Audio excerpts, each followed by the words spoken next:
नमस्कार दोस्तों, स्वागत है आप सब लोगों का आज के इस टेस्ट में, जिसमें अपन रीड साइकोलॉजी का टेस्ट लेंगे। और ये 11वां टेस्ट है अपना। आज का जो टॉपिक रहेगा वो रहेगा मानसिक विकास व संज्ञानात्मक विकास। साथियों, दोनों टॉपिक से संबंधित टोटल 30 प्रश्न इस वीडियो में लिए गए हैं, इस टेस्ट में लिए गए हैं।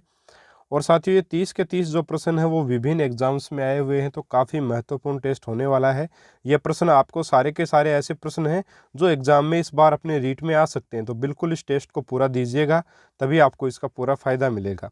चलिए शुरू कर लेते हैं टेस्ट को। पहला जो अपना प्रश्न है वो है, संवेदना ज्ञान की पहली सीढ़ी है, यह कथन है। 1 मानसिक विकास है, 2 शारीरिक विकास है, 3 ध्यान का विकास है, या 4 भाषा का विकास है। तो ये जो कथन है कि संवेदना ज्ञान की पहली सीढ़ी है, ये मानसिक विकास से संबंधित है। ऑप्शन नंबर 1 यहाँ पे सही अपना रहेगा। चलिए दूसरा प्रश्न साथियों, मनोवैज्ञानिक विकास के किस चरण में बच्चे को शर्म और संदेह महसूस होता है? 1 प्री स्कूल अवस्था में, दूसरा बाल्यावस्था में, तीसरा स्कूल आयु में, और चौथा किशोरावस्था में। तो किस अवस्था में बच्चे को शर्म और संदेह जो महसूस होता है, तो ये इसका जो उत्तर रहेगा वो रहेगा प्री स्कूल अवस्था में। ठीक है, यानी कि स्कूल जाने की जो अवस्था होती है एक प्रकार से 5 से 6 वर्ष, उससे पहले वाली जो अवस्था है प्री स्कूल अवस्था, उसमें बच्चे को शर्म और संदेह महसूस होता है। तो ऑप्शन 1 यहाँ पे अपन सही करेंगे। चलिए अपना प्रश्न है प्रश्न नंबर 3, निम्नलिखित में से कौन सा मानसिकता के सिद्धांत का सबसे अच्छा वर्णन करता है?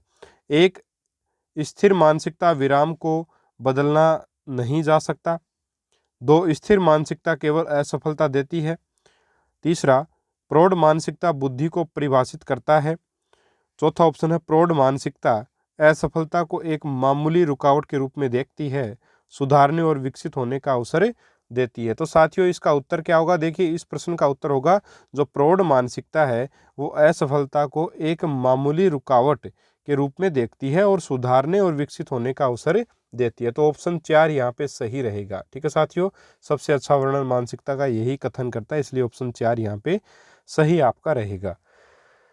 चलिए चौथा अपना प्रश्न है कि मनोदशाओं, स्वभाव, प्रेरणाओं और अन्य लोगों की इच्छाओं पर उचित प्रतिक्रिया देने की क्षमता वाले व्यक्ति में अच्छा ...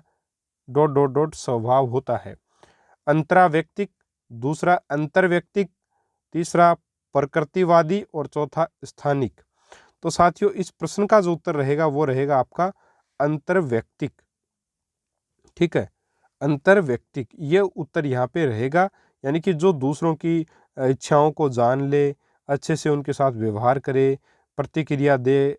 ठीक है, तो ऐसी क्षमता जिस व्यक्ति में होती है उसको अपन अंतर्व्यक्तिक जो व्यक्तित्व का धनी मानते हैं। तो ऑप्शन नंबर 2 जो है वो यहाँ पे सही उत्तर आपका रहेगा। चलिए पांचवा अपना प्रश्न है कि विशेष रूप से खालिस्तान के विकास के कारण शिशु गतिशील होने में सक्षम है। 1 केवल मोटर क्षेत्र, 2 न तो संवेदी और न क्रियात्मक क्षेत्र, 3 केवल संवेदी क्षेत्र, और 4 संवेदी और क्रियात्मक क्षेत्र दोनों। तो साथियों यहाँ पे उत्तर रहेगा ऑप्शन नंबर 4, विशेष रूप से संवेदी और क्रियात्मक क्षेत्र दोनों के विकास के कारण जो वो शिशु गतिशील होने में क्या होता है? सक्षम होता है। तो दोनों चीजें यहाँ पे आएंगे। आपका ऑप्शन नंबर 5, ऑप्शन नंबर 4 यहाँ पे आपका सही उत्तर रहेगा। चलिए छठा अपना प्रश्न है कि निम्नलिखित में से कौन सी मानसिक विकास संबंधी विशेषता नहीं है? 1 जिज्ञासा की प्रवृत्ति प्रचुर मात्रा में, 2 रटकर याद रखने की प्रवृत्ति, 3 रचनात्मक प्रवृत्ति की प्रचुर मात्रा, या 4 सहयोगात्मक अभिवृत्ति। तो साथियों कौन सी प्रक्रिया जो मानसिक विकास से संबंधित या फिर मानसिक विकास की विशेषता नहीं है ये बताना है। तो ये आपका रहेगा सहयोगात्मक अभिवृत्ति। सहयोगात्मक अभिवृत्ति एक प्रकार से अपन सामाजिक विकास के अंतर्गत साथियों मान सकते हैं। तो ऑप्शन नंबर 4 जो वो यहाँ पे आपका मानसिक विकास से संबंधित नहीं रहेगा। तो ऑप्शन 4 यहाँ पे करेक्ट उत्तर आपका हो जाएगा।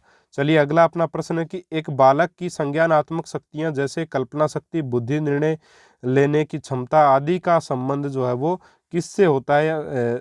ये अपने को पूछा है। तो शारीरिक विकास से, सामाजिक से, सर्वांगीण विकास से, या मानसिक विकास से। तो यहाँ पे बिल्कुल सीधा सा उत्तर है मानसिक विकास से इसका संबंध हो जाएगा, कोई दिक्कत ही नहीं है इसमें। चलिए आठवां अपना प्रश्न है कि निम्न में से कौन सा विकल्प मानसिक विकास के साथ संबंधित नहीं है? तो पहला ऑप्शन है दूसरों पर निर्भरता, दूसरा ऑप्शन है मानसिक क्रियाओं की तीव्रता, तीसरा ऑप्शन है कल्पना की सजीवता, या चौथा ऑप्शन सीखने की प्रक्रिया में तीव्रता। तो यहाँ पे साथियों कौन सा उत्तर रहेगा सही, अपना जो मानसिक विकास के साथ संबंधित नहीं है ये अपने को बताना है। तो दूसरों पर जो निर्भरता है ये मानसिक विकास से संबंधित नहीं है, बाकी सारी की सारी मानसिक विकास से संबंधित क्रियाएं हैं।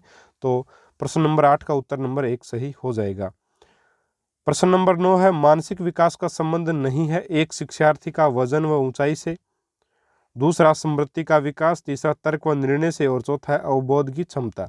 तो साथियों जो शिक्षार्थी का वजन और ऊंचाई है वो मानसिक विकास से संबंधित नहीं बल्कि शारीरिक विकास से संबंधित है। तो ऑप्शन 1 यहाँ पे सही हो जाएगा। 10वां प्रश्न है कि एक शिक्षक शिक्षार्थी के मानसिक विकास का ज्ञान प्राप्त करके जिसकी योजना नहीं बना सकता वह है पाठ्यक्रम, शिक्षण विधि, विषय वस्तु का चयन या शारीरिक विकास। तो सीधी सी बात है, शारीरिक विकास वो बिल्कुल एक अलग प्रक्रिया है, इसलिए ऑप्शन नंबर जो यहाँ पे सही रहेगा वो आपका ऑप्शन नंबर 4 सही रहेगा। ठीक है, चलिए अगला अपना प्रश्न है प्रश्न नंबर 11 कि किस आयु काल में मानसिक विकास अपनी उच्चतम सीमा पर पहुंच जाता है। 1 10 से 15 वर्ष, 2 15 से 20 वर्ष, 3 20 से 25 वर्ष, और चौथा ऑप्शन आपका 5 से 10 वर्ष। तो इस प्रश्न का जो सही जवाब होगा, मानसिक विकास जो उच्चतम सीमा पर कब पहुंच जाता है साथियों, 15 से 20 वर्ष। ऑप्शन नंबर 2 बिल्कुल सही उत्तर यहाँ पे आपका रहेगा। 12वां प्रश्न है, निम्न में से कौन सी विशेषता मानसिक विकास की ठोस सक्रिय अवस्था नहीं है। वस्तुनिष्ठता, तर्कता, वर्गीकरण, संपर्ते, रचना। तो देखिए साथियों, विशेषता कौन सी विशेषता मानसिक विकास की ठोस सक्रिय अवस्था नहीं है, वो है वस्तुनिष्ठता। बाकी तर्क करना, वर्गीकरण करना, संपर्ते रचना जो है ये सारे के सारे क्या हैं, एक प्रकार से इसमें ज़्यादा दिमाग का अपने को जो है कार्य करना पड़ता है बजाय कि वस्तुनिष्ठता के। वस्तुनिष्ठता में अपने को उत्तर मिला उसको अपने टिक कर दिया। तो ऑप्शन 1 यहाँ पे सही रहेगा। ठीक है साथियों, चलिए नेक्स्ट आपका प्रश्न है, 2 बालकों में समान मानसिक योग्यता नहीं है, यह कथन किसका है। Crow and crow, Suresh Bhatnagar, 3 हरलोक, 4 Smith. तो साथियों ये आपका कथन रहेगा, इंपॉर्टेंट कथन है, ध्यान रखिएगा। ये कथन आपके हरलोक का, हरलोक की ये डेफिनेशन है। चलिए अपना प्रश्न है कि मानसिक विकास के पक्ष हैं, 1 निरीक्षण, 2 चिंतन, 3 ध्यान, और 4 उपयुक्त सभी। तो यहाँ पे मानसिक विकास के पक्ष में निरीक्षण भी आएगा, चिंतन भी आएगा, ध्यान भी आएगा, इसलिए ऑप्शन नंबर 4 जो है वो यहाँ पे सही उत्तर आपका हो जाएगा। चलिए आगे बढ़ लेते हैं। 15वां अपना प्रश्न है साथियों, निम्न में से कौन पियाजे के अनुसार बौद्धिक विकास का निर्धारक तत्व नहीं है।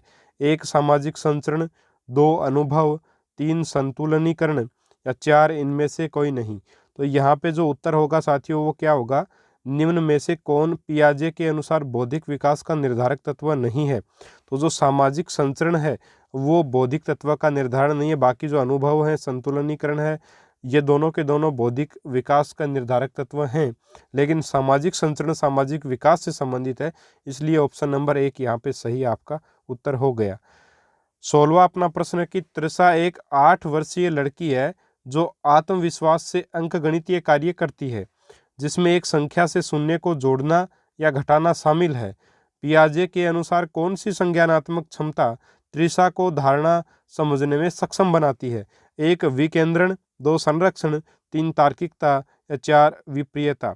तो साथियों गणित से संबंधित जो क्षमता होती है वो हमेशा तार्किकता से जुड़ी होगी। ठीक है, तो ऑप्शन 3 हमेशा यहाँ पे सही आपका उत्तर रहेगा। गणित जो वो तर्कणा से संबंधित रहेगा। तो जब भी गणित से संबंधित ऐसी कोई प्रश्न आए और अगर ऑप्शन में आपको तर्कता या तार्किकता या तर्कणा शब्द मिले तो वही आपका उत्तर हो जाएगा। चलिए 17वां अपना प्रश्न है साथियों, निम्नलिखित में से कौन सी परिस्थितियां मौखिक समझ कर दिया अभिवर्ती दर्शाती है। ये थोड़ा सा गलत हो गया प्रश्न, निम्नलिखित में से कौन सी परिस्थितियां मौखिक समझ या अभिवर्ती को दर्शाती हैं या मौखिक समझ की अभिवर्ती को दर्शाती हैं, इस प्रकार से प्रश्न है। फिर अगला ऑप्शन है कि 1 कविता लिखना, 2 किसी मित्र की समस्या को सुनना और प्रतिक्रिया देना, 3 एक विद्यालय नाटक में अभिनय करना, या 4 कक्षा में भाषण देना। तो यहाँ पे उत्तर रहेगा साथियों, किसी मित्र की समस्या को सुनना और प्रतिक्रिया देना जो है वो क्या परिस्थितियों की मौखिक समझ बना करके उसके अनुसार अभिवर्ती दर्शाना जो है वो आएगा कि किसी मित्र की पहले अपन उस समस्या को समझेंगे, ठीक है, सॉरी सुनेंगे, यानी कि ये तो हो गई मौखिक परिस्थिति। और एक प्रकार से परिस्थिति की मौखिक समझ हो गई, उसकी समस्या को सुनना, फिर अभिव्यक्ति दर्शाना उसके ऊपर, यानी कि उसके ऊपर प्रतिक्रिया देना। तो ऑप्शन 2 बिल्कुल सीधा सा यहाँ पे उत्तर आपका हो जाएगा। प्रश्न नंबर 18 है कि 5 साल का बच्चा अपनी माँ को एक कुत्ते से अलग कर सकता है, यह निम्नलिखित संज्ञानात्मक प्रक्रियाओं में से किसके कारण है? अवधारणा, अवधान, संवेदना या बोध? तो यहाँ पे उत्तर हो जाएगा साथियों अवधारणा। यहाँ पे अवधारणा के कारण बच्चा ऐसा करेगा। बच्चे को 5 साल का जो बच्चा वो समझने लगता है कि ये जो डॉगी होता है ये कुत्ता जो है वो काट लेता है, काटता है, ठीक है। इसलिए उसके मन में धारणा बन रखी है पहले से कि कुत्ता जो है वो काट लेगा, तो वो अपनी माँ को क्या करेगा, कुत्ते से अलग करेगा, ठीक है। तो अवधारणा यहाँ पे सही उत्तर माना जाएगा। बहुत ही बढ़िया सा प्रश्न है। तो ऑप्शन नंबर 1 जो है यहाँ पे आपको टिक करना है। ऑप्शन 1 यहाँ पे बिल्कुल सही कथन आपका रहेगा। चलिए आगे बढ़ते हैं। अगला अपना प्रश्न है कि संज्ञानात्मक ज्ञान का क्षेत्र उच्चतम स्तर है। संज्ञानात्मक ज्ञान का क्षेत्र का उच्चतम स्तर क्या है ये आपको बताना है। 1 अनुप्रयोग, 2 मूल्यांकन, 3 विश्लेषण, 4 संश्लेषण। तो यहाँ पे जो सही उत्तर रहेगा साथियों वो रहेगा अनुप्रयोग।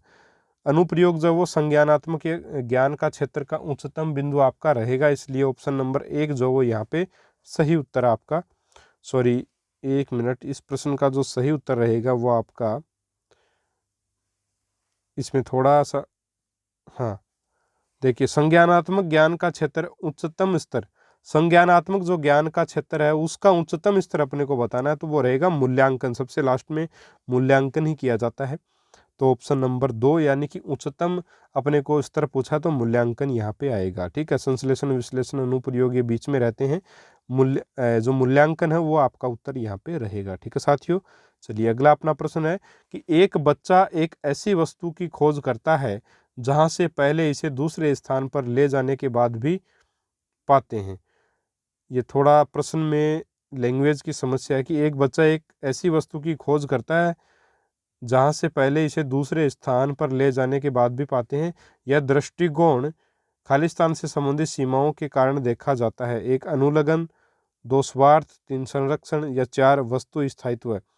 तो ये जो यहाँ पे प्रश्न रहेगा इसका उत्तर रहेगा वस्तु स्थायित्व। साथियों थोड़ा सा ये प्रश्न गलत हो गया। बाकी ये प्रश्न जो है बहुत अच्छा प्रश्न था, लेकिन ये प्रश्न जो है इसमें लिखने में समस्या आ गई। बीच में जब टाइप करते इसमें शायद ध्यान नहीं दिया गया, उस वजह से जो थोड़ा सा प्रश्न गलत हुआ। बाकी इसका उत्तर वस्तु स्थायित्व जो है वो रहेगा। वस्तु की खोज बच्चा कर रहा है तो वस्तु स्थायित्व से संबंधित बात यहाँ पे रहेगी। चलिए अगला प्रश्न है कि किशोर अधिगमकर्ता के संज्ञान से कौन सा कार्य संबंधित नहीं है? 1 परिकल्पना करना, 2 अमूर्त चिंतन करना, 3 कल्पना करना या 4 वर्गीकरण करना। तो साथियों किशोर अधिगमकर्ता के संज्ञान से कौन सा कार्य संबंधित नहीं है? तो परिकल्पना बिल्कुल करता है किशोर, अमूर्त चिंतन भी करता है, कल्पना भी करता है, लेकिन वर्गीकरण करने की जो क्षमता है वो उसकी नहीं है। इसलिए ऑप्शन नंबर 4 जो है वो यहाँ पे सही उत्तर रहेगा। ऑप्शन नंबर 4 वर्गीकरण करना। प्रश्न नंबर 22 है मेटाकॉग्निशन अर्थात संज्ञान की प्रक्रिया निम्न में से जिस पर आधारित है वह है। 1 किसी के द्वारा अपने कार्यों एवं मानसिक शक्तियों के प्रति स्वसंज्ञान, 2 बहुआयामी बुद्धि एवं मानवीयता संज्ञान, 3 सहअस्तित्व एवं सामाजिकता का संज्ञान या 4 गणितीय समस्याओं के समाधान की सक्षमता। तो यहाँ पे सही उत्तर क्या रहेगा? देखिए, संज्ञान की प्रक्रिया निम्न में से जिस पर आधारित है वो बताना आपको। तो किसी के द्वारा अपने कार्यों एवं मानसिक शक्तियों के प्रति स्व संज्ञान जो है वो क्या कहलाएगा? आपका संज्ञान की प्रक्रिया में देखिए, संज्ञान की प्रक्रिया निम्न में से जिस पर आधारित है, तो किस पर संज्ञान की प्रक्रिया आधारित है? तो पहला वाला जो ऑप्शन है कि किसी के द्वारा अपने कार्यों एवं मानसिक शक्तियों के प्रति स्व संज्ञान, यानी कि जो वो कार्य कर रहा है, जो उसकी मानसिक शक्ति है उसके बारे में अगर व्यक्ति को खुद को पता है, इस प्रक्रिया पर जो है वो आधारित रहेगा आपकी संज्ञान की प्रक्रिया। तो ऑप्शन नंबर 1 यहाँ पे सही रहेगा। बहुत बढ़िया प्रश्न था। अगला प्रश्न है 23वां प्रश्न, संज्ञानात्मक विकास की निम्नलिखित अवस्थाओं में से कौन सी अवस्था का वर्णन ब्रूनर द्वारा नहीं किया गया? अधिनियम, 2 प्रतिभा परकता, 3 पराधीनता या 4 सांकेतिकता। तो यहाँ पे पराधीनता ऑप्शन सही रहेगा। इसका वर्णन ब्रूनर के द्वारा जो है वो नहीं किया गया। ऑप्शन 3 यहाँ पे करेक्ट उत्तर आपका रहेगा। 24वां प्रश्न है कि ब्रूनर का संज्ञानात्मक विकास के 3 महत्वपूर्ण चरणों की पहचान कीजिए। निम्नलिखित में से इन चरणों के सही क्रम का चयन कीजिए। 1 प्रतीकात्मक, अनुप्रतीकात्मक, इनेक्टिव, 2 अनुप्रतीकात्मक, कोमा प्रतीकात्मक कोमा इनेक्टिव। तीसरा ऑप्शन है इनेक्टिव कोमा अनुप्रतीकात्मक कोमा प्रतीकात्मक, और 4 है इनमें से कोई नहीं। तो सही उत्तर रहेगा साथियों इनेक्टिव, अनुप्रतीकात्मक और प्रतीकात्मक, ये इसके चरण रहेंगे। तो संज्ञानात्मक विकास के जो 3 महत्वपूर्ण चरण बताए वो कौन से हैं? इनेक्टिव, अनुप्रतीकात्मक और प्रतीकात्मक। तो ऑप्शन नंबर 3 यहाँ पे आपका उत्तर रहेगा। 25वां प्रश्न है कि पियाजे द्वारा प्रयुक्त न किया गया नाम खोजें। आत्मीकरण, संगठन, स्कीमा या उदात्तीकरण। तो साथियों आत्मीकरण का प्रयोग भी किया, संगठन का किया, स्कीमा का भी किया, लेकिन उदात्तीकरण का प्रयोग इन्होंने नहीं किया पियाजे ने। तो ऑप्शन 4 यहाँ पे सही उत्तर आपका रहेगा। 26वां प्रश्न है कि पियाजे के अनुसार विकास की अवस्थाओं में वह अवस्था जिसमें बालक अनभिज्ञ होता है कि यद्यपि कोई वस्तु दिखाई नहीं दे रही फिर भी वह अस्तित्व में है, वह अवस्था कहलाती है। संवेदी गामक अवस्था, प्राक संक्रिय अवस्था, औपचारिक संक्रिय अवस्था या मूर्त प्रयोगों का काल। तो यहाँ पे साथियों रहेगा संवेदी गामक अवस्था। पियाजे के अनुसार यद्यपि इन्होंने क्या कहा कि बालक जो है अनभिज्ञ होता है और उसको यद्यपि कोई वस्तु दिखाई नहीं देती फिर भी वह अस्तित्व में है, वह अवस्था कौन सी है? तो ये अवस्था आपकी संवेदी गामक अवस्था यानी 1 से 2 वर्ष की अवस्था मानी जाएगी। चलिए आगे बढ़ते हैं। 27वां अपना प्रश्न है कि कौन सी मूर्त संक्रियात्मक अवस्था की विशेषता नहीं है? 1 विचारों की विलोमीयता, 2 संरक्षण, 3 क्रमबद्धता व पूर्ण अनुस्पर्तियों का उपयोग, या 4 आत्मप्रज्ञ चिंतन अवस्था। तो साथियों आत्मप्रज्ञ चिंतन अवस्था जो है वो मूर्त संक्रियात्मक अवस्था की विशेषता नहीं है, बल्कि जो है वो अमूर्त संक्रियात्मक अवस्था यानी कि एक प्रकार से औपचारिक संक्रियात्मक अवस्था का वो एग्जाम्पल है। इसलिए ऑप्शन नंबर 4 जो है वो यहाँ पे सही उत्तर आपका हो जाएगा। 28वां प्रश्न की संज्ञानात्मक विकास का निर्धारक तत्व है या निर्धारक है परिवार, विद्यालय, आनुवंशिकता या आयु व लिंग। तो यहाँ पे संज्ञानात्मक विकास का निर्धारक जो है वो क्या है? आनुवंशिकता है। तो ऑप्शन नंबर 3 यहाँ पे आपका उत्तर रहेगा। 29वां अपना प्रश्न कि पियाजे के अनुसार पूर्व संक्रियात्मक अवस्था की विशेषता क्या है? 1 प्रतिमूर्ति निर्माण करना, 2 प्रतीकात्मक प्रक्रिया, 3 तार्किक चिंतन और 4 परिकल्पना बनाना। तो पूर्व संक्रियात्मक अवस्था की विशेषता क्या साथियों? प्रतिमूर्ति का निर्माण करना। ऑप्शन नंबर 1 जो है वो बिल्कुल करेक्ट उत्तर इसका रहेगा। चलिए 30वां प्रश्न कि निम्नलिखित में से किसे संज्ञानात्मक प्रक्रिया की विशेषताओं में सम्मिलित नहीं किया जा सकता है? 1 संज्ञानात्मक प्रक्रियाएं सक्रिय होती हैं, 2 संज्ञानात्मक प्रक्रियाएं दक्ष व विशुद्ध होती हैं, 3 संज्ञानात्मक प्रक्रियाएं अप्रत्यक्ष रूप से प्रेक्षणीय होती हैं, और 4 यहाँ पे चौथा जो ऑप्शन है वो क्या साथियों? संज्ञानात्मक प्रक्रियाएं एक दूसरे से संबंधित होती हैं। तो कौन सा यहाँ पे सही रहेगा? देखिए यहाँ पे रहेगा संज्ञानात्मक प्रक्रियाएं अप्रत्यक्ष रूप से प्रेक्षणीय होती हैं। ऑप्शन नंबर 3 जो है वो करेक्ट उत्तर इसका रहेगा। और इसी के साथ आज का अपना टेस्ट भी जो है वो संपन्न होता है। यहाँ पे देखिए संज्ञानात्मक प्रक्रिया की जो विशेषता नहीं है वो आपको बताना है। ठीक है, तो ऑप्शन नंबर 3 जो है वो यहाँ पे करेक्ट उत्तर रहेगा कि संज्ञानात्मक प्रक्रियाएं अप्रत्यक्ष रूप से प्रेक्षणीय होती हैं। तो ये गलत चीज़ है संज्ञानात्मक विकास के लिए। तो ऑप्शन नंबर 3 करेक्ट हो गया। और 30 में से आपके कितने प्रश्न सही हुए कमेंट करके जरूर बताइएगा। टेस्ट आपको कैसा लगा? अगर टेस्ट आपको पसंद आया तो वीडियो को ज़रूर से ज़रूर लाइक करें, टेस्ट को अन्य लोगों के साथ शेयर भी करें। और साथियों अगर आप चैनल पर नए हैं तो लाल कलर का जो सब्सक्राइब बटन है उसको ज़रूर प्रेस करें, उसके बाद जो घंटी का निशान आता है उसको भी दबाएं और नोटिफिकेशन को ऑल पर करें ताकि आपको हमारे वीडियोज़ के नोटिफिकेशन मिल जाएं जैसे ही हम वीडियो अपलोड करते हैं। तो मिलेंगे साथियों नेक्स्ट वीडियो में एक और नए टेस्ट के साथ। और अगले टेस्ट का टॉपिक आपको पता ही है, 12वें टेस्ट का जो टॉपिक अपना रहेगा वो रहेगा संवेगात्मक विकास। वो रहेगा साथियों संवेगात्मक विकास। अभी अपन ने संज्ञानात्मक विकास और सामाजिक विकास कर लिया है, अभी अपन संवेगात्मक विकास से संबंधित टेस्ट करेंगे। ठीक है, नेक्स्ट यानी कि कल अपन ये टेस्ट करेंगे। ठीक है साथियों, तो मिलेंगे कल संवेगात्मक विकास के टेस्ट के साथ। तब तक के लिए जय हिंद, जय भारत, नमस्कार।